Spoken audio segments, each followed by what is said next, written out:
Hello, dear students. Welcome to Quick Research Reviews and welcome to Deep Learning from Scratch New Lecture Machine Learning Foundations Part 3।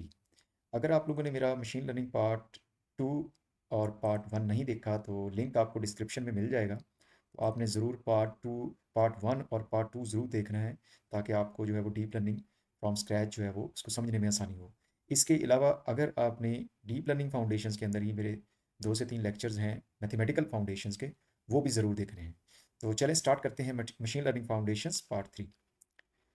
अच्छा, अब जो previous lecture था उसमें कुछ हमने examples एक दो कवर की थी कि वेक वर्ड डिटेक्शन मॉडल्स जो हैं वो किस तरह काम करते हैं, ठीक है। और जितने भी मशीन लर्निंग बेस्ड मॉडल्स होते हैं उनके की कंपोनेंट्स कौन कौन से होते हैं, जैसे कि डेटा है। ये मैं प्रीवियस स्लाइड को एक फ्लो बनाने के लिए यहाँ पे यूज़ कर रहा हूँ। Data, model, objective function and learning algorithms. तो मैंने अपना प्रीवियस लेक्चर जो था वो यहाँ पे एंड किया था। तो अब हम वन बाय वन करके जो है वो स्टडी करेंगे कि what is data, what are models and what are objective functions and what are learning algorithms. अगर ये चीज़ें आप डिटेल में सीख लेंगे तो आपको जो टेक्निकल टर्म्स बोली जाती हैं जैसे कि objective functions, learning algorithms, optimisers and different types of models and different types of data, तो वो आपको बड़ी ईजीली समझ आएगा, ठीक है। तो चलिए नेक्स्ट स्टार्ट करते हैं हम डेटा इन मशीन लर्निंग। तो मशीन लर्निंग के अंदर डेटा क्या है, पहले तो डेटा डेटा होता क्या है। It's like collection of information, ठीक है, collection of example. Data set जो है वो कलेक्शन ऑफ एग्जाम्पल्स बन जाएगा और डेटा है वो कलेक्शन ऑफ इंफॉर्मेशन बन जाएगा, ठीक है। या हम कह सकते हैं कि it's a raw facts. Data is a raw fact, जैसे कि हम डेटा बेसिस के अंदर भी पढ़ते हैं, ठीक है, कलेक्शन ऑफ रॉ फैक्ट्स। तो data is the foundation of all data science and machine learning systems. एक तरह से समझ लेंगे फ्यूल है उन इंजन्स का जो हम डिस्कस करने जा रहे हैं, machine learning models and deep learning models, ठीक है। तो उसकी फर्दर एग्जांपल्स क्या हैं। Each example in is a data point और सैंपल। हर अगर एक टेक्सचुअल आपके पास फाइल है तो उसमें एक रो जो है वो एक सैंपल को शो कर रही होती है। अगर इमेज रिलेटेड फाइल है तो इमेज, एक सिंगल इमेज जो है वो एक डेटा फाइल को या एक सैंपल को शो कर रहा होता है, ठीक है जी। तो each sample contains features. In supervise learning each sample also has a label और टारगेट, ठीक है। तो हम सुपरवाइज मशीन लर्निंग और अनसुपरवाइज मशीन लर्निंग इनकी टाइप्स भी डिस्कस करेंगे। तो अनसुपरवाइज के अंदर कोई लेबल नहीं होता और सुपरवाइज मशीन लर्निंग के अंदर लेबल डेटा होता है जो हम ट्रेन कराते हैं मॉडल को। ऑल्दो हम टेस्ट टाइम पे वो लेबल नहीं प्रोवाइड करते बट ट्रेन टाइम पे हम मॉडल को सुपरवाइज लर्निंग के अंदर देते हैं, बट अनसुपरवाइज के अंदर वो लेबल हम नहीं प्रोवाइड करते at the time of training. तो ये फर्दर इसको डिटेल में भी डिस्कस करेंगे बट अभी हम डेटा को डिस्कस कर रहे हैं।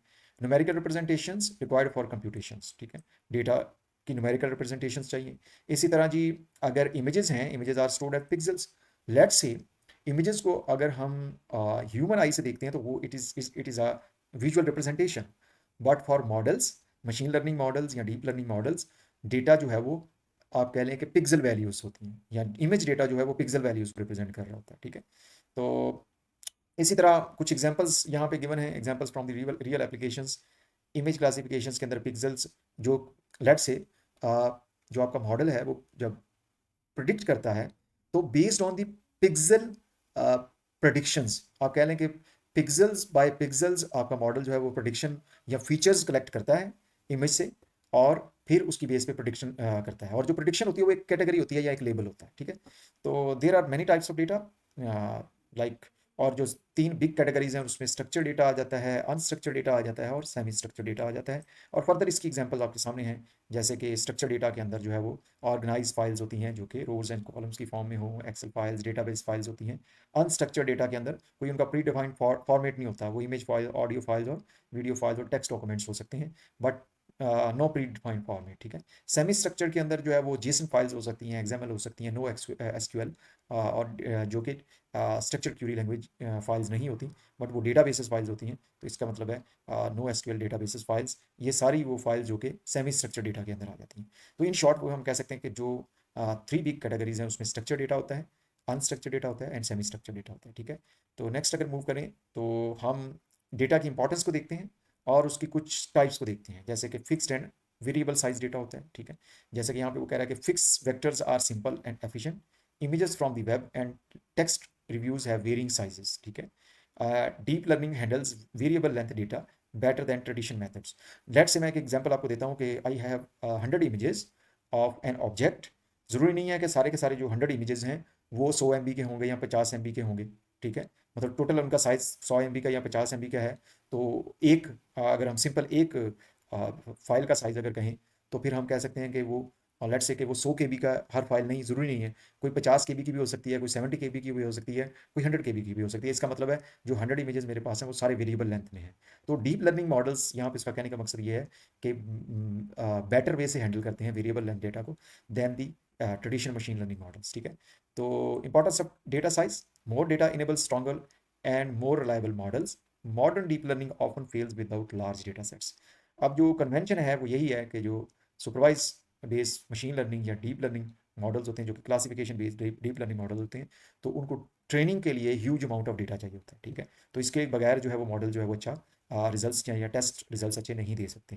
तो जो फाउंडेशनल मॉडल्स होते हैं, आमतौर पे फाउंडेशन मॉडल्स का मतलब ऐसा कि जो किसी प्री डिफाइंड एक स्पेसिफिक कॉन्टेक्स्ट या स्पेसिफिक डोमेन के इमेजेस के ऊपर या उसकी ऑडियो या वीडियो फाइल्स के ऊपर ट्रेन हुए होते हैं, तो वो उनको उनको मिलियंस ऑफ डेटा सैंपल्स चाहिए होते हैं, ठीक है। तो इसका मतलब है सिंपली कि लार्ज डेटा सेट जो है वो रिक्वायर्ड होता है। बट अगर हम कहें कि in general context it is not very true for self supervise learning और फॉर जो like we can say that जो मॉडल्स जिनको फ्यू शॉर्ट लर्निंग हम कह सकते हैं, ज़ीरो शॉर्ट लर्निंग जो कि कन्वेंशनल मॉडल से थोड़ा हटके हैं, कन्वेंशनल डीप लर्निंग मॉडल से थोड़ा हटके हैं, और लेटेस्ट एलएलएम्स भी जो हैं उनको सिर्फ कॉन्टेक्स्ट चाहिए होता है और एक प्रॉम्प्ट चाहिए होती है। तो उसकी बेस पे जो प्री ट्रेन डेटा है उसकी बेस पे अपनी इंफ्रेंस या रिजल्ट्स जो है वो प्रोड्यूस कर रहे होते हैं। इन सिंपल वर्ड्स हम कह सकते हैं कि स्पेसिफिकली हम कहें तो डीप लर्निंग मॉडल्स को ह्यूज अमाउंट ऑफ डेटा चाहिए होता है, जो कन्वेंशनल डीप लर्निंग मॉडल्स हैं या स्टैंडर्ड डीप लर्निंग मॉडल्स हैं। बट जो रिसेंट एप्लीकेशंस हैं डीप लर्निंग और जेनेटिव एआई के, वहाँ पे ज़रूरी नहीं है कि हर मॉडल को जो है वो ह्यूज अमाउंट ऑफ डेटा भी चाहिए, ठीक है। इंपॉर्टेंस ऑफ डेटा, रॉन्ग और bias data leads to wrong models. Depends upon के डेटा जो है वो कितना वेल ऑर्गेनाइज है, उसकी जो एक्यूरेसी या एफिशिएंसी मॉडल की जो है वो उसी पे डिपेंड कर रही होती है, ठीक है। गार्बेज इन प्रोड्यूसेस गार्बेज आउट। गार्बेज इन का मतलब कि अगर आप मॉडल को नॉइजी डेटा देंगे तो वो प्रडिक्शंस भी उसी तरह की नॉइजी या अनहेल्थी या परफॉर्मेंस जो है वो अंडर फिट करेगा या अंडर परफॉर्म करेगा मॉडल, उसकी परफॉर्मेंस अच्छी नहीं होगी, ठीक है। बाइस data sets can cause unfair और हार्मफुल डिसीजंस।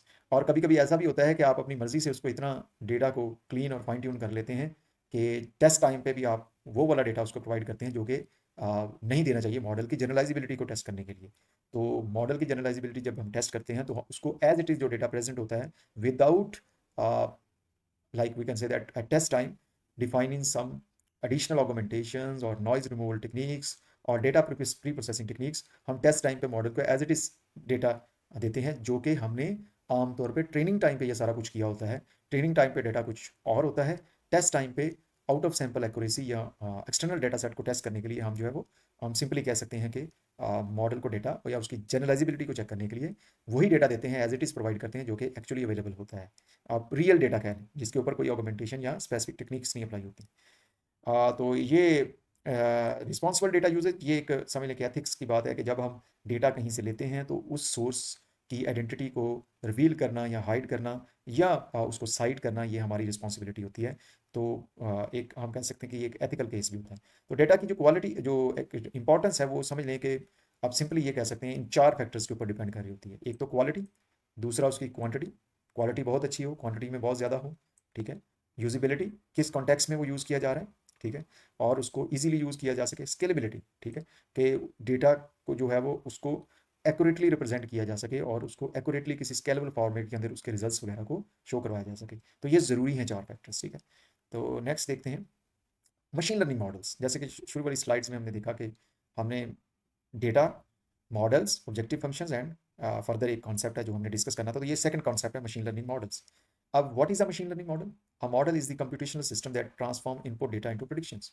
आप सिंपली कह सकते हैं इट इज अ इंजन जिसको फ्यूल चाहिए होता है, और फ्यूल क्या है? वो डेटा की फॉर्म में उसके पास है, ठीक है, जो हम डेटा उसको प्रोवाइड करते हैं at the time of training, ठीक है।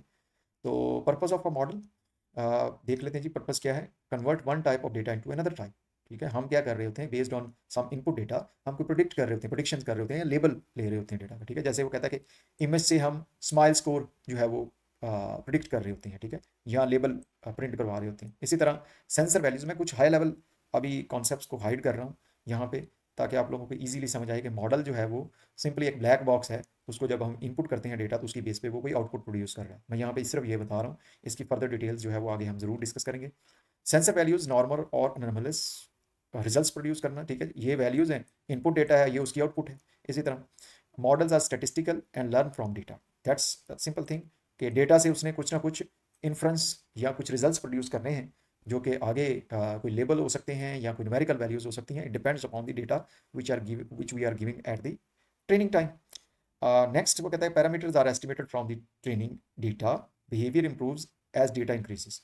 मॉडल का जो ट्रेनिंग एक्यूरेसी है वो फर्दर इंप्रूव होती है जब हम डेटा जो उसको आप कह सकते हैं क्वालिटी डेटा प्रोवाइड करते हैं। और पैरामीटर्स का मतलब ये कि हम number of parameters in data और फीचर्स और फील्ड्स हम पहले डिसाइड करते हैं मॉडल को ट्रेन करने के लिए कि किन फीचर्स के ऊपर ये पर्टिकुलर मॉडल जो है वो ट्रेन होगा। मशीन लर्निंग मॉडल्स के केस में ये, but deep learning models automated होते हैं, वो ऑटोमेटिकली ये फीचर सिलेक्शन जो है वो कर रहे होते हैं। हमने जस्ट लेबल्स प्रोवाइड किए होते हैं फॉर क्लासिफिकेशन टास्क, तो वो उसकी बेस पे फीचर्स जो है वो ऑटोमेटिकली प्रेडिक्ट कर रहे होते हैं और सिंपली जो है वो उनको कलेक्ट कर रहे होते हैं और उनके ऊपर ट्रेनिंग हो रही होती है। एंड नेक्स्ट वो कहता है कि जी complexity of a model, simple model solve simple problems, complex real world problems need richer models. जैसे मैंने आपको बताया कि हम क्या करते हैं कि रिसेंट जो हमारे पास एलएलएम्स हैं, हम एक सिंपल उसको प्रॉम्प्ट पास करते हैं, but these are actually trained on billions of parameters, ठीक है। ये फाउंडेशनल मॉडल्स हैं, ये उनसे लार्ज लैंग्वेज मॉडल्स हैं, उससे भी बड़ी चीज़ है फाउंडेशनल मॉडल से भी। तो जब ये बिलियंस ऑफ पैरामीटर, इनके पीछे सर्वर्स हैं जो इनकी जो है प्रॉम्प्ट जो रिस्पॉन्सेज को हैंडल कर रहे हैं, उसकी बेस पे जो है यूज़र की क्यूरीज को हैंडल कर रहे हैं और उसकी बेस पे रिस्पॉन्सेज वो प्रोड्यूस कर रहे हैं। तो डिपेंड्स अपॉन दी कॉन्टेक्स्ट, किस कॉन्टेक्स्ट में हम काम कर रहे हैं, हम कोई छोटी सी प्रॉब्लम सॉल्व कर रहे हैं या छोटा सा जो है एक let's say house price prediction कर रहे हैं, तो हमें स्मॉल मॉडल और स्मॉल डेटा सेट चाहिए to carry out this task, ठीक है। बट अगर हम जो है वो कुछ कह सकते हैं कि एक एक्सटेंसिव टास्क परफॉर्म करना चाह रहे हैं, तो हमें उसके लिए कंप्यूटिंग रिसोर्सेज, खासतौर पे कंप्यूटिंग रिसोर्सेज और मॉडल और डेटा सेट जो है उसी हिसाब से चाहिए होता है। तो सिंपली मॉडल कहाँ पे होता है, यहाँ पे ये सारी जो पाइपलाइन है, मैं यहाँ पे पहले आपको हाईलाइट कर दूं कि where is the model, this is the model, this is pipeline, a simple pipeline for a working machine learning model. हम एक निच या एक जो है वो प्रॉब्लम डिसाइड करते हैं, उसके रिलेटेड हम डेटा सेट कलेक्शन करते हैं और डेटा को क्लीन करते हैं, नॉइज को रिमूव करते हैं, ऑगमेंट उसकी प्री प्रोसेसिंग करते हैं, ये सारा कुछ ये ऑगमेंटेशन वगैरह अप्लाई करते हैं, उसके ऊपर ये स्टेज पे अप्लाई करते हैं, फिर मॉडल को ट्रेन करना शुरू कर देते हैं उसकी बेस पे, ठीक है। ये मॉडल सिलेक्शन है, समझ लें ये स्टेप, और फिर मॉडल की ट्रेनिंग है। अच्छा, साथ साथ हम एक्सप्लोरेटरी डाटा एनालिसिस भी कर रहे होते हैं। ये क्या होता है, हम सिंपली पैरामीटर्स को एनालाइज कर रहे होते हैं, जो पैरामीटर्स होते हैं या फीचर्स होते हैं, हम देख रहे होते हैं कि कौन से पैरामीटर्स जो है वो बेटर वे से मॉडल जो है वो लर्न कर सकता है या हमारी डोमेन से कौन से रिलेट कर रहे होते हैं, हम इस तरह उसको विजुलाइज करवा रहे होते हैं। ये एक लेट्स एक पैरेलल स्टेप है, ठीक है, या हम पहले भी कर सकते हैं या पैरेलली भी इसको जो है परफॉर्म कर सकते हैं। नेक्स्ट जो है मॉडल जब ट्रेन हो जाता है तो on the basis of some held out test, हम जो है वो या एक्सटर्नल डेटा, हम उसकी परफॉर्मेंस को एवेलुएट कर रहे होते हैं। अच्छा, साथ साथ एक टास्क हम परफॉर्म कर रहे होते हैं, कंटिन्यूस फीचर इंजीनियरिंग, ठीक है। ये एक्चुअली जो है ना, ये फीचर इंजीनियरिंग भी इसी की बेस पे हो रही होती है, ठीक है। जब हम डेटा एनालिसिस कर रहे होते हैं तो उसकी बेस पे हम फीचर सिलेक्शन और फीचर इंजीनियरिंग कर रहे होते हैं, न्यू फीचर जो है डेटा के अंदर सेलेक्ट करके अपने मॉडल की एक्यूरेसी जो है वो प्रिडिक्ट करने की कोशिश कर रहे होते हैं कि how well the model is performing on new features based on the previous training data, ठीक है। अगर तो मॉडल जो है इनफ ट्रेन हो चुका है तो उसके बाद उसकी डिप्लॉयमेंट का स्टेप है, ठीक है। ये डिप्लॉयमेंट का स्टेप मतलब कि उसके रियल वर्ल्ड केसेस के अंदर या उसको रियल वर्ल्ड यूज़ के अंदर हम लेके आना चाह रहे हैं, फिर उसका मतलब फर्दर जो है मॉनिटरिंग एंड रीट्रेनिंग, ये सारे स्टेप्स आ जाते हैं। तो this is a pipeline which is actually showing how we select a problem statement, a domain, हम डेटा कलेक्ट करते हैं उस डोमेन से रिलेटेड, फिर उसको प्री प्रोसेस करते हैं, फिर मॉडल सिलेक्शन करते हैं, फिर उसकी ट्रेनिंग करते हैं, side by side EDA perform कर रहे होते हैं, अवेलुएट करते हैं, फीचर इंजीनियरिंग कर रहे होते हैं, मॉडल को डेवलप और मॉनिटर कर रहे होते हैं। तो this is the pipeline of a machine learning model, जो कि हम आमतौर पे एक तरह से कह सकते हैं कि ये फॉलो कर रहे होते हैं। Models in machine learning there are simply, ये उसका कंटिन्यूस उसकी स्लाइड्स का फर्दर जो एक्सटेंशन है। हम अब आहिस्ता आहिस्ता डीप लर्निंग की तरफ जा रहे हैं, तो हम कहते हैं कि जी classical versus deep learning models. Classical machine learning models में अगर आप ये सिर्फ एक सिंपल इमेज देख लें तो आपको ये सारी समझ आ जाएगी कि for traditional machine learning models, there should be a manual feature selection module or a person who is selecting the or extracting the feature और इंजीनियरिंग द फीचर, ठीक है। फीचर इंजीनियरिंग जो भी अभी हमने देखा स्टेप, ठीक है। और उसके बाद वो मॉडल को ट्रेनिंग के लिए दे रहा होता है और उसकी बेस पे जो है वो मॉडल कोई लेबल जो है प्रोडिक्ट कर रहा होता है on the basis of input data, ठीक है। But for deep learning model there is no need of this step, feature engineering और मैनुअल फीचर इंजीनियरिंग, ठीक है। हाँ, आपने सिर्फ input data model deep learning model को देना है और डीप लर्निंग मॉडल ने ऑटोमेटेड जो है वो फीचर इंजीनियरिंग करनी है based on the black box structure which is consist of like input layers, hidden layers and output layers। ये आगे हमें बताएंगे और उसकी बेस पे वो आउटपुट प्रोड्यूस कर रहा होता है। ठीक है जी। तो यहाँ पे वो कहता है classical models use shallow transformations. Shallow का मतलब ये कि उनकी जो ट्रांसफॉर्मेशंस उतनी डीप नहीं होती, मतलब उनकी जो कम्प्लेक्सिटी है वो इतनी ज़्यादा हाई नहीं होती। ठीक है। तो but deep learning model change transformation, they consist of like multiple layers. ठीक है, मल्टीपल टाइप्स ऑफ लेयर्स, और वो लेयर्स आपस में कनेक्टेड होती हैं। एक लेयर की जो है इनपुट है दूसरी लेयर की आउटपुट बन रही होती है, इसी तरह की जो आउटपुट दूसरी लेयर की आउटपुट है वो नेक्स्ट लेयर की इनपुट बन रही होती है। This is the basic structure जो आपको नजर आ रहा है। ठीक है, these are the connected layers of a deep learning model. Why deep learning is called deep? Data processed through multiple layers. This is actual visual description. ठीक है, and each data processed through multiple layer, each layer learns a higher level representation. जब input data होता है उसकी base पे जब next layers advance होती जाती हैं तो हर लेयर जो है वो हायर लेवल रिप्रेजेंटेशंस। अब हायर लेवल इस केस में क्या है कि इमेज को जो है वो वेक्टर में कन्वर्ट करना, टेंसर में कन्वर्ट करना, वहां से पिक्सेल्स में कन्वर्ट करना, वहां से फीचर्स एक्सट्रैक्ट करना। These are the representations. ठीक है, higher level representations. Learning progression, raw pixels, edges, shapes and objects. अब देखिए ये आउटपुट लेवल पे जाके ऑब्जेक्ट डिडक्शन अगर कर रहा है मॉडल तो ये प्रोड्यूस हो रहा था। अगर टेक्सचुअल डेटा है तो raw text, characters, words and meaning. Model जो है वो कोई उसका मीनिंग प्रोड्यूस कर रहा होता है आउटपुट पे। ठीक है, and this is called as the basic difference between a machine learning and a deep learning model. And at this stage the machine learning part 3 is ended. And मिलते हैं अब हम अपने मशीन लर्निंग पार्ट 4 के अंदर। देखते रहें quick research views. Thank you so much.